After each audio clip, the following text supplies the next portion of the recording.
Bismillahirrahmanirrahim. Alhamdulillah rabbil alamin wassalatu wassalamu ala sayyidil mursalin.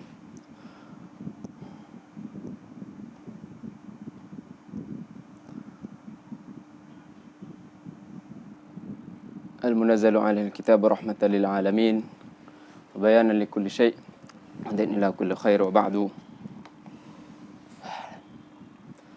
Nawayna ta'allum wa ta'lim wa naf'a al-intifa' والتذكر والتذكير والإفادة والاستفادة والحث على تمسك بكتاب الله تعالى وسنة رسوله صلى الله عليه وآله وسلم والدعاء إلى الهدى والدلالة على الخير ابتغاء مرضات الله تعالى وقربه وثوابه. يا فتاه يا عليم يا فتاه يا عليم يا فتاه يا عليم افتح علينا فتحا قريبا برحمتك يا أرحم الراحمين.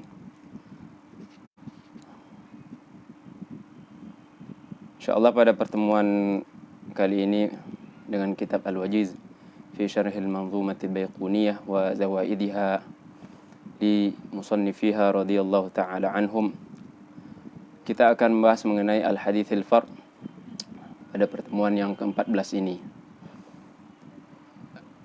Qala al-musannifu radhiyallahu anhu sahibu al-manzumah wal fardu ma qayyadtahu bi thiqati aw jam'in aw qasrin ala riwayati. Beliau menyatakan bahwasanya al-hadithul fard adalah yang diqaidkan dengan thiqah. Al-fard ketika dia muqayyad dengan thiqah namanya al-fard kata beliau. Atau bukan dengan thiqah tapi dengan jama' atau dengan al-iktisar atas satu riwayat saja. Adapun penjelasannya saya tentunya fi syarh fil wajiz. Pembahasan ini tentunya tidak tidak jauh dengan pembahasan al-gharib sebelumnya. Karena pembahasan al-gharib kita telah membicarakan mengenai pembahasan al-gharib, al-hadithil gharib, begitu juga al-hadithis syadz. Makanya nanti beliau akan menyentuh atau menyinggung mengenai hubungan antara al-hadithul fard dengan al-hadith asyadz dan al-hadithil fard dengan al-hadith al-gharib. Jadi sebagaimana biasanya kita mulai dengan al-mas'alatul ula minal masail.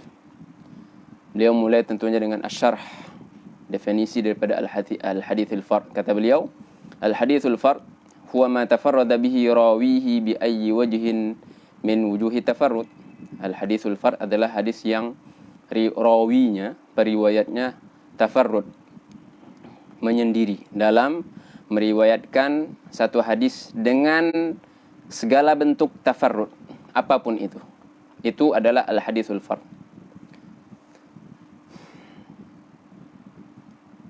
Setelah menyebutkan definisi daripada al-hadithul fard, beliau membagikan al-hadithul fard kepada dua bagian. Qala yanqasimul fardu ila qismain. Awwaluhuma al-fardul mutlaq bi an yanfarida bihi rawin wahid an kulli ahad.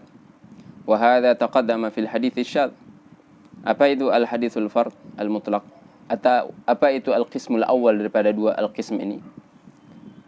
Yang pertama adalah al-hadithul fard al-mutlaq. Hadis fard secara mutlak. Maknanya seorang rawiyan farid dalam meriwayatkan suatu hadis dari setiap orang, dari setiap rawi, dari siapapun, baik orang itu thiqah atau tidak thiqah. Yang jelas dia tafarrud, dia yanfarid, tidak diriwayatkan oleh siapapun melainkan olehnya. Makanya beliau katakan di sini, pembahasan ini sebenarnya al-hadithul fard al-mutlaq sudah disinggung pada pembahasan al-hadithi asyadz yang sebelumnya. Maka bisa dirujuk, yaitu ada di dalam nuskhah kita ini al-wajiz pada safhah 83. Tentunya di sana dengan mukhalafah. Ada mukhalafah. Karena at-tafarrud al-hadithul fard, baik ada mukhalafah ataupun tidak ada mukhalafah, disebut dengan al-hadithul fard. Yang jelas ada dengan adanya tafarrud, dengan adanya infirad, bisa dikatakan al-hadithul fard al-mutlaq. Ketika adanya mukhalafah dinamakan apa? Kalau daripada thiqah, tafarrud itu daripada, atau tafarrud itu adalah yang mutafarid adalah seorang thiqah, maka dinamakan al-syadz. Kalau dia dhaif yukhalifu al-thiqah, maka dinamakan al-munkar. Sekarang kita masuk pada al-qismu tsani. Kenapa? Karena al-qismu tsani, pembagian kedua ini adalah inti daripada pembahasan kita pada sore hari ini atau pada malam hari ini, yaitu al-fardu al-muqayyad. Al-hadithul fard yang muqayyad, atau dinamakan juga dengan al-hadithu al-gharibu sanadan la matnan. Yang gharib hanyalah sanadnya, matanya tidak gharib. Maknanya apa? Matanya diriwayatkan oleh beberapa orang. Hanya saja ada dari sekian orang itu, atau dari sekian sanad yang ada untuk hadis ini, ada satu sanad itu mutafarrid. Makanya dinamakan juga al-hadithul fard al-muqayyad dengan al-gharibu sanadan la matnan. Yang gharib sanadnya, matanya tidak. Atau dinamakan juga dengan al-fardul muqayyad atau al-gharibu, atau al-mufradun nisbi. Ya, jadi ada 3 nama: al-fardul muqayyad, al-fardun nisbi karena dia bukan mutlak, karena dia al-fardun binisbatin li apa gitu, sebagaimana sayati. Atau al-gharibu sanadan wa la matnan. Al-fardu al-muqayyad, al-fardul nisbi, al-gharibu sanadan la matnan. Dan pembagian kedua ini, kita kan sekarang di pembagian kedua nih, terbagi kepada tiga bagian. Ya, jadi al-fard bagi 2, al-mutlaq wal muqayyad. Al-muqayyad sendiri terbagi kepada 3 bagian. Al-qismul awal, pembagian pertama adalah al-muqayyad bi thiqah. Jadi al-hadits al-fard ini muqayyad bi thiqah. Hanya sanad itu saja yang didapati padanya diriwayatkan oleh seorang thiqah, sehingga sanadnya apa? Sahih. Adapun sanad yang lain dhaif. Ya, dhaif. Baik itu dari beberapa turuk dari seorang dhaif, atau ada beberapa dhaif. Adapun yang thiqah ini tidak didapati melainkan pada sanad tertentu ini. Sebagaimana dalam contoh beliau sebutkan di sini, misaluhu hadis annahu sallallahu alaihi wa alihi wasallam kana yaqra'u fil adha wal fitri biqaf wa qatarabat. Bahwasanya Rasulullah SAW membaca pada salat sunat al-Eid, Eid al-Adha dan Eid al-Fitri dengan surah Qaf pada rakaat pertama dan surah Iqtarabatis Sa'atu wa Syaqqal Qamar pada rakaat kedua. Hadis ini diriwayatkan oleh Imam Muslim. Kita ketahui bahwasanya Imam Muslim atau Sahih Muslim tentunya adalah kitab sahih setelah Al-Imam Al-Bukhari. Semuanya sahih. Diriwayatkan Imam Muslim daripada Dhamrah ibni Sa'id al-Muzani, seorang rawi namanya Dhamrah ibni Sa'id al-Muzani, daripada Ubaidillah bin Abdillah. Ubaidillah bin Abdillah meriwayatkannya daripada Abi Waqid al-Laythi. Ya. Abi Waqid al-Laythi daripada Nabi SAW. Berarti Dhamrah bin Sa'id al-Muzani, Ubaidillah bin Abdillah, kemudian Abi Waqid al-Laythi daripada Rasulullah SAW. Di mana syahidnya? Kita katakan ini namanya al-hadithu al-fardu al-muqayyad bi thiqatin. Mana syahidnya? Sehingga saya katakan ini adalah misal untuk al-hadithul fard al-muqayyad bi thiqah. Syahidnya adalah bahwasanya hadis ini tidak diriwayatkan dari kalangan thiqat, melainkan oleh Dhamrah ibn Sa'id al-Muzani. Karena Dhamrah ibn Sa'id al-Muzani adalah thiqah. Daripada siapa? Daripada Abi Waqid al-Laythi, daripada Ubaidillah bin Abdillah, daripada Abi Waqid al-Laythi pada Rasulullah SAW. Jadi muridnya Ubaidillah bin Abdillah ada berapa orang murid? Di antaranya Dhamrah. Ada juga selain Dhamrah ada Abdullah ibn Lahiyah. Dhamrah ibn Sa'id al-Muzani thiqah. Oleh karena itu sanad ini sahih karena terpenuhi syarat-syarat sahih yang lainnya. Ittisal, wasihatu, ruwah lainnya. Sedangkan riwayatnya Abdullah bin Lahiyah, Abdullah bin Lahiyah, Ibn Lahiyah, ma'ruf bahwasanya jumhur muhaddithin atau para al-mutakallimina fi ruwah daripada ulama jarh wa ta'dil menyatakan bahwasanya Abdullah bin Lahiyah ini adalah dhaif indaman di kalangan jumhur muhaddithin. Maknanya ada juga yang menghasankan beliau, menyatakan beliau saduq atau thiqah, tapi jumhur tentunya al-hukmu kita mengikuti jumhur, beliau dhaif. Oleh karena itu hadis ini dari secara matan tidaklah gharib, diriwayatkan oleh Imam Muslim dan selain Imam Muslim. Hanya saja yang gharib adalah sanadnya. Sanad ini gharib. Kenapa? Karena tidak ada sanad sahih melainkan sanadnya dhamrah.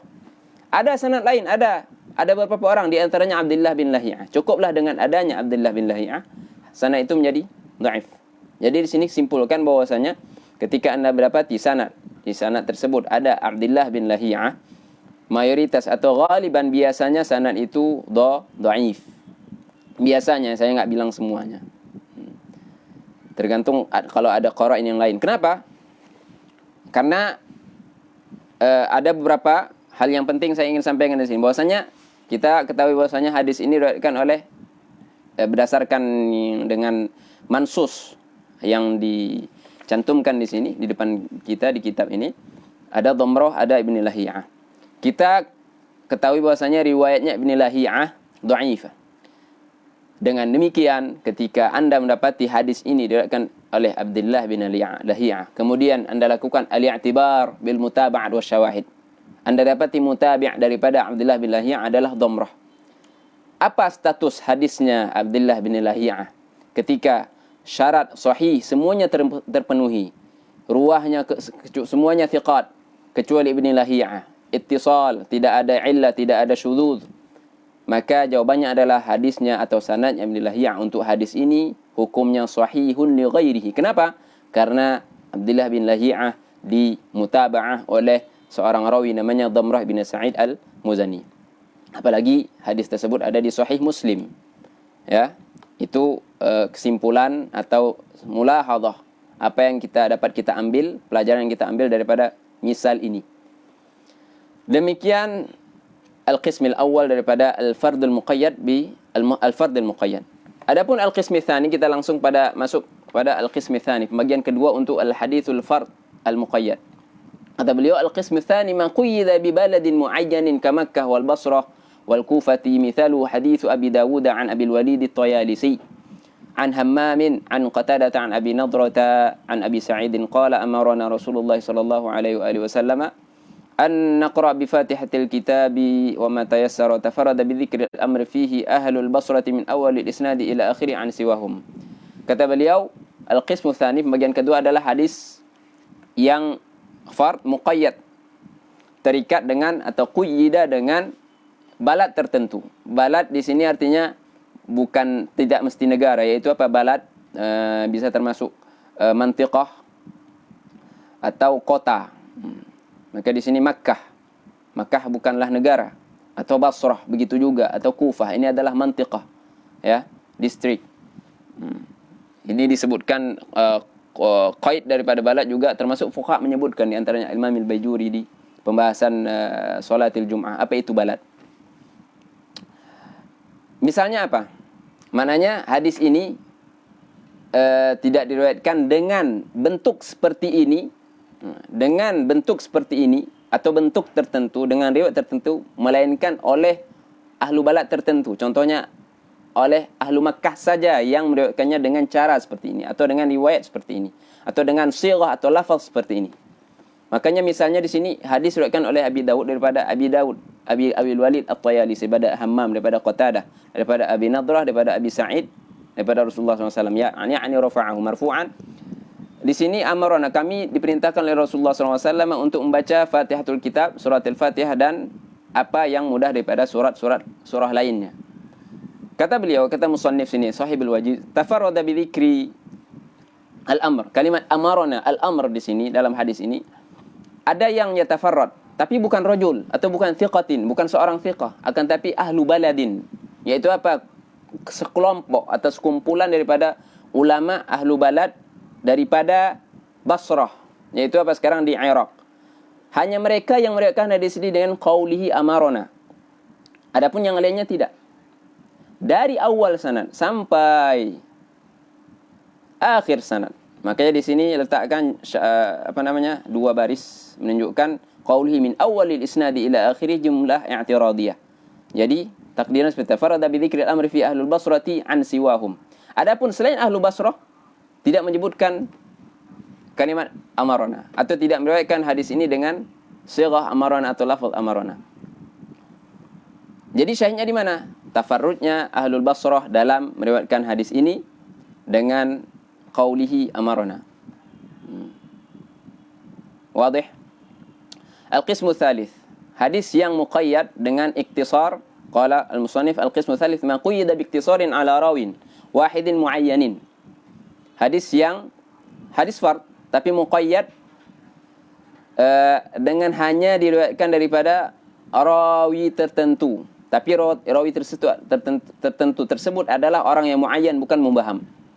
Contohnya, mithaluhu ma ruya an Bakr bin Wa'ilin min tariq bin Uyainah an Wa'ilin al-madhkur an ibnihi Bakrin an az-Zuhri an Anas radhiyallahu ta'ala anhu annahu sallallahu alaihi wasallam awlama ala Safiyah bisawiqin wa tamrin rawahu al-Bukhari wa Muslimun wa Tirmidzi. Lam yaruhi an Bakrin ghairu Wa'ilin wa lam yaruhi an Wa'ilin ghairu bani Uyainata. Ya. Kata beliau, misalnya adalah hadis yang diriwayatkan oleh Bakar ibn Wa'il. Bakar ibn Wa'il, tentunya Bakar anak daripada Wa'il. Dari Tariq ibn Uyainah. Jadi kita mulai sanadnya sini pada Sufyan ibn Uyainah, gurunya Al-Imam Asy-Syafi'i. Sufyan bin Uyainah meriwayatkan hadis ini daripada Wa'il. Ya, Sufyan bin Uyainah, kemudian Wa'il. Ya. Ingat, Wa'il adalah bapak daripada Bakar, Wa'il. Sufyan bin Uyainah, kemudian Wa'il. Kemudian Bakar. Sufyan bin Uyainah meriwayatkan daripada Wa'il. Wa'il meriwayatkan daripada Bakar. Di sini tentunya hadis riwayat Bukhari dan Muslim dan Tirmidzi. Sufyan bin Uyainah tafarrada. Itu orang pertama tafarrud dalam sini. Tidak ada yang meriwayatkan daripada Wa'il kecuali Sufyan bin Uyainah. Ingat, hanya untuk hadis ini ya. Hanya Ibn Uyainah. Sufyan bin Uyainah daripada Wa'il. Wa'il tidak ada yang meriwayatkan hadis ini daripada Bakr, melainkan Wa'il. Jadi ada berapa orang yang tafarrud di sini? Ada 2 orang. Di mana tafarrud mereka? Tafarrud mereka dalam meriwayatkan hadis ini daripada seorang rawin muayyan, yaitu siapa? Ibnu Uyainah daripada Wa'il. Wa'il ada rawin muayyan. Wa'il tafarrud daripada rawin muayyannya siapa? Bakr, anaknya sendiri. Di sini ada satu pelajaran. Kita ambil kesimpulan bahwasanya adanya riwayat al-kabir anis saghir, atau kata mereka apa? Al-kibar al-akabir daripada al-asaghir. Ini ada pembahasan tertentu dalam ilmu hadis. Jadi jangan terjebak. Jadi bapak meriwayatkan daripada anaknya, atau al-kabir meriwayatkan pada saghir, dan ini ada bahwasanya, dan bahkan ini sendiri ada pada Rasulullah SAW ketika meriwayatkan sebuah hadis daripada Tamim ad-Dari. Jadi jelas ya syahidnya di mana? Al-qismu tsani, daripada rawin muayyan. Al-qismu tsalis, maaf. Jadi al-qismu tsalis kita bilang tadi ada 3 aqsam. Ini adalah al-qismul akhir untuk al-fard al-muqayyad. Dan termasuk juga untuk al-qismu tsalis ini, ketika Anda dapati di dalam kitab-kitab riwayat, musannifin menyatakan tafarrada bihi fulan an fulan, maka kata beliau di sini wa yadkhulu fihi qauluhum, wa yadkhulu fil qismi tsalits qauluhum, yani qaulul musannifin atau muhadditsin atau ruwah, tafarrada bihi fulan an fulan. Fulan tafarrad daripada fulan. Okey. Wa huwa marwiyun min wujuhin an ghairihi. Dalam waktu yang sama, hadis ini diriwayatkan daripada beberapa wujuh, yakni apa? Daripada beberapa rawi. Dapat daripada selain fulan. Ya. Wa marwiyun min wujuhin ghairihi. Contohnya kurang lebih sama dengan hadisnya Ibnu Uyainah pada Wa'il itu. Ibnu Uyainah tafarrud. Bisa jadi ada yang meriwayatkan selain daripada Ibnu Uyainah, tapi daripada siapa? Daripada selain Wa'il. Jelas ya? Itu yang dimaksud dengan wujuh. Mungkin ada 2, 3, 4, 5. Wajih ay syakl atau redaksi lain. Atau bisa juga termasuk daripada al-qismi tsalits ini untuk al-fardil muqayyad. Ketika Anda mendapati hadis ini, kata beliau, min kulli ma la yarwihi illa thiqah an muayyan. Ada seorang rawi punya berapa murid? 5 orang contohnya. Dari 5 ini hanya 1 orang yang thiqah. Tidak ada yang meriwayatkan hadis ini, hadis tertentu ini daripada syekh ini, daripada murid-muridnya yang thiqah melainkan fulan. Adapun yang lainnya tidak thiqah. Ini juga termasuk daripada al-qismi tsalis min al-qismi tsalits daripada al-fardi al-muqayyad. Jadi anggaplah di sini ada 2 surah atau 3 surah ya untuk al-qismi tsalits saja. Cukuplah mewakili misal-misal itu semua daripada misalnya hadis Bukhari, Muslim, At-Tirmidzi yang baru kita sebutkan tadi. Pembahasan selanjutnya al-mas'alatu tsalitsah. Sekarang beliau mau menceritakan mengenai hubungan antara al-fard dan asy-syadz, al-fard dan al-gharib. Apa hubungan antara al-fard dan asy-syadz? Kata beliau, "Bain al-fard wa asy-syadz 'umuman khususun", yani mutlaq. Yanfaridu al-fardu fi as-sahih aw al-hasan wa yajtami'u al-fardu wasyadz fima idza kana hunaka mukhalafatun aw bu'du dhabtin. Ya. Jadi ada fard, ada syadz. Syadz kita sudah ceritakan bahwasanya adanya mukhalafah situ. Tafarrud plus mukhalafah. Jadi at-tafarrud dan syadz, kapan mereka terpisah? Terpisah ketika tafarrud ini, al-haditsul fard itu sahih atau al-haditsul fard itu hasan. Kenapa? Karena tidak ada al-haditsus tsar, al-haditsus syadz yang dhaif. Karena tidak ada al-haditsus syadz yang sahih. Tidak ada al-haditsus syadz yang hasan. Karena al-haditsus syadz hanyalah dhaif. Ya. Min ghairi syudzudin wala illah, sebagaimana fi ta'rifis sahih. Itu iftaraqa. Kapan keduanya bergabung? Al-fardu dan syadz, ketika Anda dapati hadis tafarrada dalam sanad itu seorang rawi. Tafarrada dan yukhalif. Sebagaimana pada contoh al-haditsus syadz sebelumnya. Bisa dirujuk di pembahasan al-haditsus syadz. Jadi hadis tersebut syadz plus mufrad atau al-fard plus syadz. Itu hubungannya ya, berarti umum dan khusus.